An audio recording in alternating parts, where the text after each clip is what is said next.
Before we start today's show, we want to invite you to stick around at the end of the episode to enjoy a preview of a new podcast that premieres on July 14th.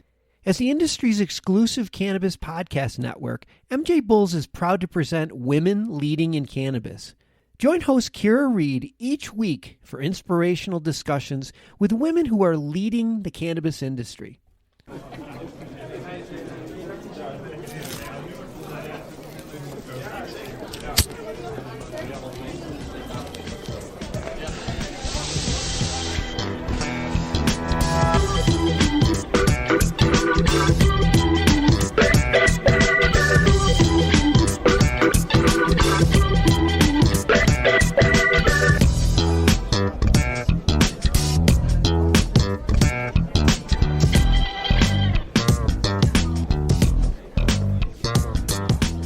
Jim Marty here, and we are here to talk about some of the social impacts of legalized cannabis. I'm here with Larry Miskin. Hey, Jim, how are you? Very good. Wonderful. Always looking forward to this. Yep, me too. So we're going to talk for a little bit here, about a half an hour, on the subject of the social impact of legalized marijuana when it comes to highway safety, fatalities, driving while intoxicated, and roadside sobriety tests. So those topics should take us through the next half hour. And that's a subject I've been studying because I'm from Colorado. As many of you know, my company is Bridgewest. We're a CPA firm devoted to the cannabis industry. And hard to believe, but it's been 10 years since I started signing tax returns for cannabis clients. Wow. And of course, there's always a lot of debate about, is legalized marijuana a good thing? Or is it, does it add to traffic fatalities? Certainly the other side, I call them the prohibitionists. And, there's a place we can have common ground with people on the other side, but they like to bring up traffic safety as one of the downsides of legalized cannabis. But I've been studying that for some time in Colorado. And the surprising thing is that way back in 2002, when we had no legal cannabis in Colorado, there was almost 1,000 or maybe even 1,200 fatalities a year. And by 2014, that's when we got full adult use. That number had dropped to about 600 traffic fatalities a year. And it's been consistently there ever since. I think we hit a low of 550 fatalities. And then the last 2 years, it's been right around 600 with a small dip in 2018. But the question I ponder is, why are we half of what we were back in 2002? And the only logical answer I can come up with, I guess a couple, is that we have safer cars, and airbags and seat belts are making cars safer. So even though there's accidents, they're not fatal accidents. Larry, did you have anything you wanted to comment on that? Yeah, sure. What you've done here, Jim, is you've really touched not just on a particular topic, but, what ultimately can be a wide series of topics that we have to really consider. What is the impact on society and the individual, both with medical cannabis and with, the onset of adult use, certainly in Colorado and a lot of western states, and now on the minds of everyone in Illinois and parts east of the Mississippi as that expands. And one of the very first things that people on both sides of this equation want to talk about is public safety issues. And there's really no public safety issue, I don't think, that galvanizes attention of the public like DUIs, because a DUI is something where any one of us, regardless of how well we may be following and observing the rules of the road, if somebody out there is intoxicated to the point where he or she cannot control their actions, that puts us very much at risk, and every other driver on the road. And I think that it's good to have this conversation, but I think it's really necessary to start, certainly from my perspective, and I'll answer your question in 1 minute, with the idea that nobody who's part of the cannabis industry advocates intoxicated driving. I don't know of anyone who says, certainly, go get stoned and go get behind the wheel of your car, go for it. Everyone in any industry where the products can result, in intoxication and a lessening of motor skills, it has to be behind the notion that that's not what we support. We support safe use. We support proper use, and certainly discourage any type of use that would put you or anyone else at risk or in danger. Having said all of that, we are a society that does, in fact, engage in intoxicants, especially when we have Saturday night out or a football game to go to, or all of those things that society has kind of told us, hey, this is a good time to sit down and have a drink. But instead of having a drink now, perhaps people are substituting that with a drink. And to get to your question, Jim, on a double level, number one, I think that the decrease in traffic fatalities can absolutely be attributed to the fact that if people are now smoking marijuana and instead of drinking and then going home and driving, most of the studies do demonstrate that people who are intoxicated because of marijuana are safer drivers than people who are intoxicated due to alcohol. They're not angry, they're not nearly as aggressive, they're not as likely to cut somebody off in traffic or flip somebody off who cuts them off, leading to escalating situations where people drive faster and tend to lose control. And I think that that's a really, really important aspect of what's going on. One takeaway that cannot be denied is there has not been a spike in traffic fatalities in Washington, Oregon, and Colorado, where we've had, at least since 2014, for Colorado and Washington, legal adult use. So you can debate whether, hey, there may be more of these people in accidents have cannabis in their system, which we're going to talk about next. But you can't deny the fact that traffic accidents have not spiked in any way, and they're very flatlined, and in some cases improving. So the takeaway is marijuana does not seem to add to traffic fatalities, legal marijuana. For whatever variety of reasons, I think the cops are going to lose money pretty soon on DUIs in general with Uber and Lyft. There's absolutely no reason to get a DUI in this day and age if you have a cell phone, and who doesn't have a cell phone? Well, you're right about that too, and again, I stress the importance of if you are intoxicated from any substance and you have an option that does not require you to drive yourself, you should always take that option, whether it's somebody else driving your car, taking an Uber, taking the train. Whatever you have to do, I think, is certainly appropriate. But you touched upon something a few minutes ago that really is going to get, to the crux of this issue, and that is enforceability. And as a lawyer, we're always very, very concerned about the rights of individuals, both the individual who might be stopped by the police and the individuals who might be harmed if that person isn't stopped by the police. Maybe. Let me ask you a question, Larry. And Larry's a very prominent attorney, cannabis attorney with Hoban Law. Thank you. I have a lot of respect for his opinions. Is there a accurate roadside sobriety test for cannabis? I've heard both sides of that issue. That some people say yes, some people say no. I do know that in Colorado, one of the counter arguments is that more people in fender benders are testing positive for cannabis. And well, certainly, if you're in a fender bender, there's more likelihood you are going to be tested for cannabis if you're in a legal state like Colorado. But Larry, I want to turn it back to you. And is there an accurate way to test impairment for cannabis? In asking the question, Jim, you really touched on part of the answer, and it's the disturbing part of the answer. It's kind of the lazy man's part of the answer, I like to say. And that is just, let's just do a quick test. Let's do a blood draw. Let's see if we can measure a measurable amount of THC in this person's bloodstream. If we can find it, then we're going to slam them with DUI, whether or not they're intoxicated. So in other words, what they're more concerned about is presence rather than impairment. So what we need is not just something that can detect the presence of marijuana, because it's going to be there for 28 days no matter what you do. But the real question is, do we have a way to test impairment? Interestingly enough, a few years ago, maybe 5 or 6 years ago now, the Arizona Supreme Court addressed that very issue.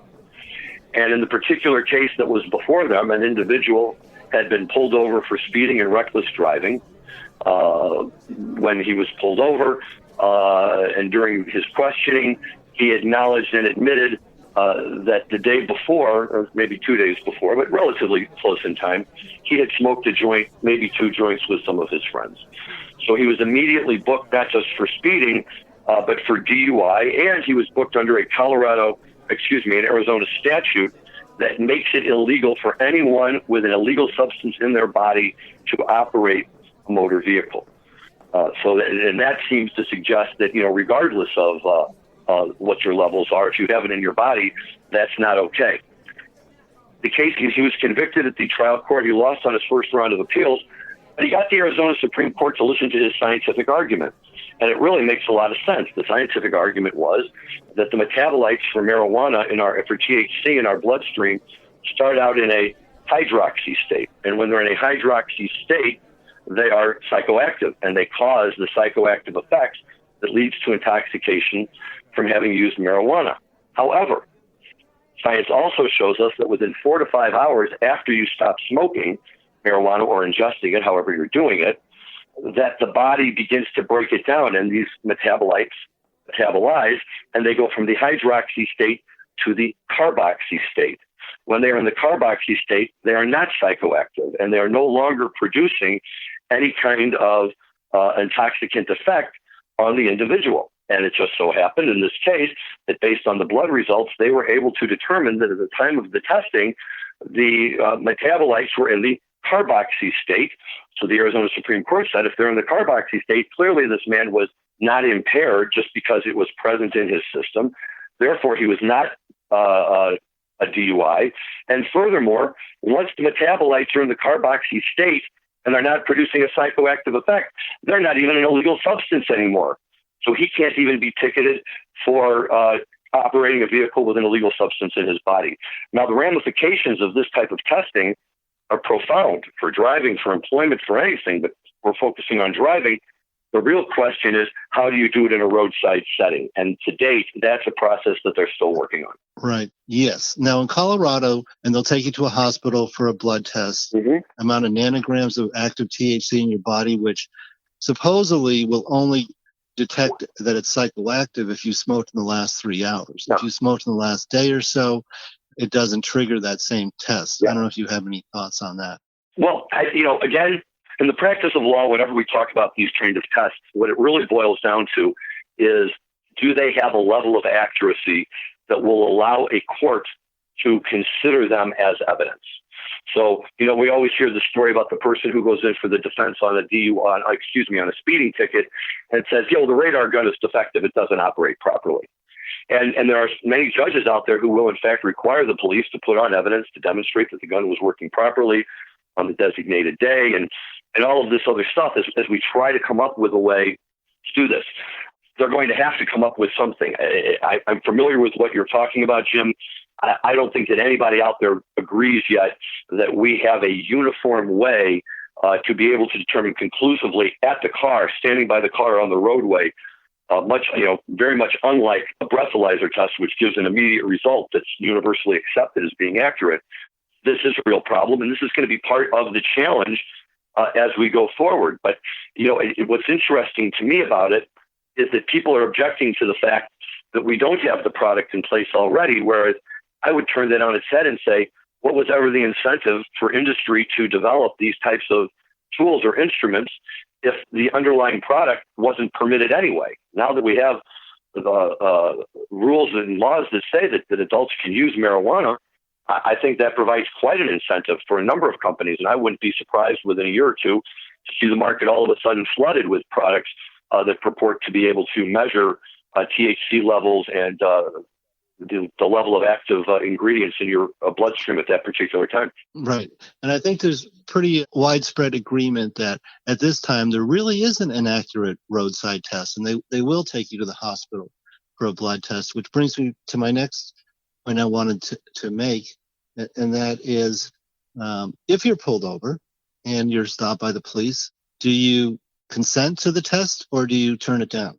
Now, in Colorado, if you turn down a roadside sobriety test, you automatically lose your license for either 3 months or a year. I forget the exact amount, but you definitely lose your license on the spot, basically, if you turn down a roadside sobriety test. I don't know how that works in Illinois. In Illinois, in theory, it works the same way, but the advice that attorneys will almost always give their clients is, and I quote the famous Matt Abel from Detroit, Michigan, when I say this to make sure he gets proper credit, just say no.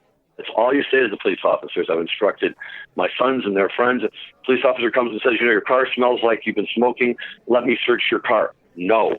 Let me give you a breathalyzer test. No.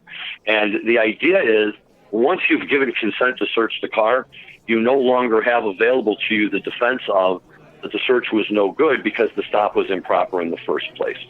Similarly, with the DUI test, if you don't blow into the DUI machine, they can make whatever assumptions they want to make and try to pin you for whatever they want to pin you. But the truth is, they then do not have evidence of the fact that you were driving while intoxicated. Now, this is by no means intended to serve as a primer for people on how to avoid these types of problems, but by the same token, drivers should always know their rights, and there's no rule that compels you to allow your car to be searched, and notwithstanding laws that on their face purport to require you to provide, evidence from your own body, there's a big body of law, and any one of a number of people who will say, we're not here to make the police officers' jobs easier, and that doesn't mean that they're our enemy, but it does mean that simply because a police officer for some reason decides to pull this car over, that they have a right to start sticking their nose in there, demanding you show them everything you have in there, and demanding that, you start breathing into a tube or giving them some blood. In other words, they have to have an objective, observable basis, we call it, in the law, probable cause, as to why they have stopped you in the first place. And if you can't enunciate that... Even if you do lose your license on the spot, that doesn't preclude you from fighting to get it back when you get to court. Correct. Absolutely correct. Because the burden of proof will always remain on the police officer to prove that, you were in fact intoxicated at that time. And without a breathalyzer, that becomes a very, very difficult thing to prove. Now, again, having said that, I am all in favor of an accurate device that can measure if somebody's overly intoxicated on marijuana, because, like we said before, I don't want to be on a road with somebody who's so stoned they can't see out the window any more than I want to be on the road with somebody who's so drunk, that they can't say their name properly. Either one is a risk. I'd like to move on to a more pleasant subject, but this is really good information, something all of us should know in dealing with this world that we live in. What the takeaway is, you got Uber, you got Lyft, you got designated drivers. If you're going to go out for the night, try not to bring a car. So many of my millennial friends don't even have cars anymore. How about you up there in Chicago? You see that trend also of people not having cars? I think that's right, and that's smart. And really, you're absolutely right, Jim. What a big part of this is just changing our own personal habits. And for years, everybody gets in a car and goes to where they want to go. And the idea was, if I try to catch a taxi afterwards, it's going to be impossible and it's going to be expensive and I won't have enough cash on me. But you're right, with Uber and Lyft, being what they are, especially as you're going to be at that, Dead and Company show in Boulder, Colorado, the last thing you want to do is come stumbling out of that stadium and figure out how you're going to drive from there back to your house up in the lovely hills there and not have to worry about somebody pulling you over because they saw you pull out of the parking lot, so they figure you're a pretty good bet to be high. Yes, and that's the more pleasant subject I want to turn to as we come to the end of this episode. Larry and I are very much looking forward to the Dead and Company tour. I was very fortunate that I was able to see the Grateful Dead. By my count in my Dead Base book, highlighting the shows I was at, I got to see the Grateful Dead with Jerry Garcia about 45 times. Actually, it was 45 times before he passed. And seen many, many shows since then. I'm not one of these purists who say, well, Jerry's gone, I'm not going to go to any more shows. I just look at them and I say, you're missing so much great music. This music wasn't meant to end at the end of a human life. So anyway, we're very much looking forward to the Dead and Company tour. We're going to get 2 shows, July 5th and 6th at Folsom Field, which last year they sold out the Saturday night show for the first time in the Dead and Company's runs at pretty much 60,000 people. And Larry, they're going to do Wrigley Field in Chicago again? They are. And, let me just say, 'cause you raise an excellent point, and I'm Exhibit A. I reached the pier right when Dead and Company was forming, and we had already gone through Further and The Dead before that, and all the other iterations that they kind of put together. And they threw together Dead and Company, and I have to say, I was never a huge John Mayer fan, probably for no other reason than I just didn't listen to a whole lot of his music and never really had a chance to fully appreciate him. And the first time Dead and Company came through town, I was like, yeah, you know what? I'm kind of busy. I don't think I'm going to go this time. And one of my friends said exactly what you just said with it. It's not just about the music, because Lord knows I saw the Dead with Jerry Garcia 110 times, and I can assure you that there were very many of those shows where Garcia was not, let's just say, at his best game. But sometimes that just didn't matter, because being at the show and being with everyone and being part of the whole scene was so much fun. And so 2 years ago, I saw them at Wrigley Field. Last year, I was out at Folsom Field, and I'm fully pulled back in now with the idea that it's just great to be there. It's great to be part of the scene, to see old friends. And even better, Jim, and I'm sure you can relate to this, right? There's always faces. I still see faces that I've seen for 25, 30, 40 years at shows. I couldn't tell you the person's name, but I can tell you where they were sitting the night that they broke out of St. Stephen in Madison Square Garden. Oh, yeah, we all have our great memories. Yeah, and this tour, they're not going to do Fenway this year. They're moving it to Gillette Stadium, so I think that's closer to 80,000 people. Well, that's amazing. So Dead & Company has really built a nice following in the 3 or 4 years.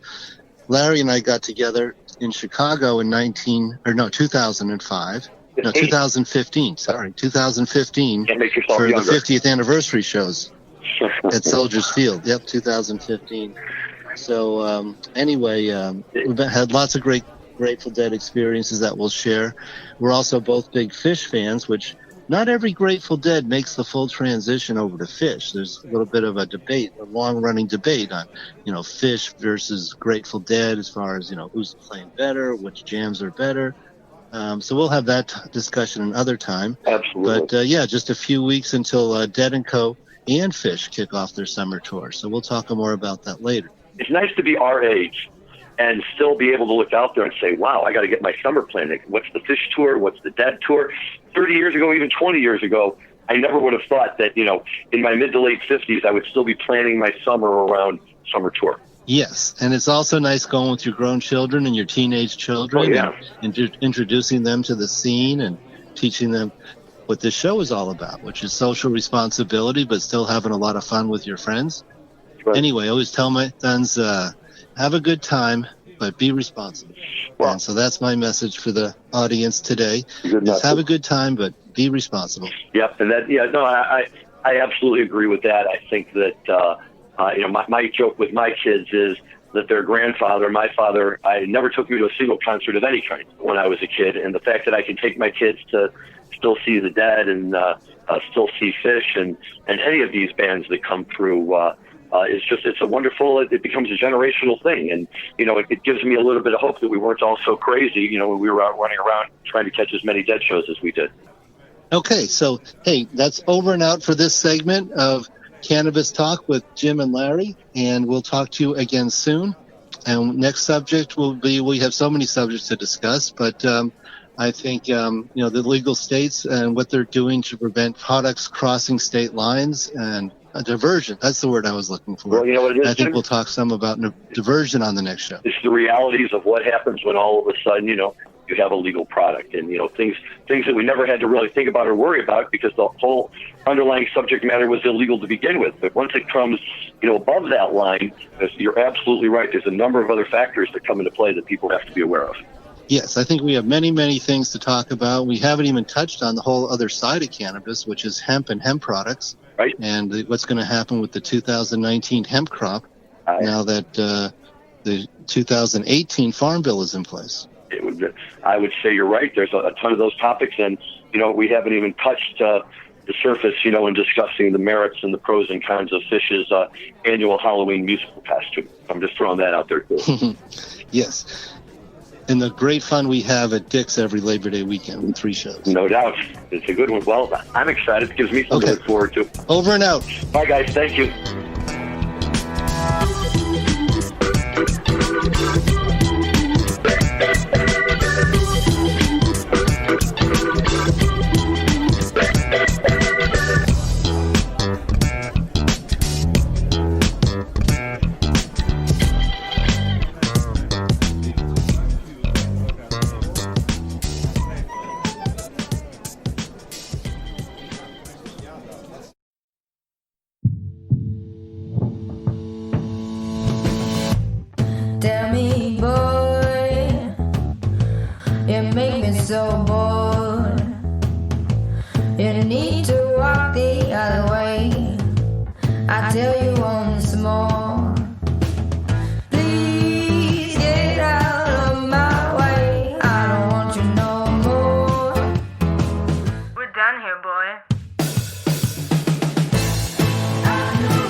My name is Kira Reed, and I'd like to invite you to be inspired by the women who are leading in the cannabis industry. Each week, we will discuss empowerment, leadership, and what it means to be a woman in charge in marijuana, hemp, and CBD. As the founder of the Women Empowered in Cannabis community, I have had the great pleasure to get to know many brilliant and talented women who are CEOs, executives, politicians, advocates, and community leaders that are focused on creating a cannabis economy that is just, fair, and equal. We'll learn how these women make decisions, how they navigate a predominantly male industry, and what they're doing to level the playing field for women. I hope you'll join us.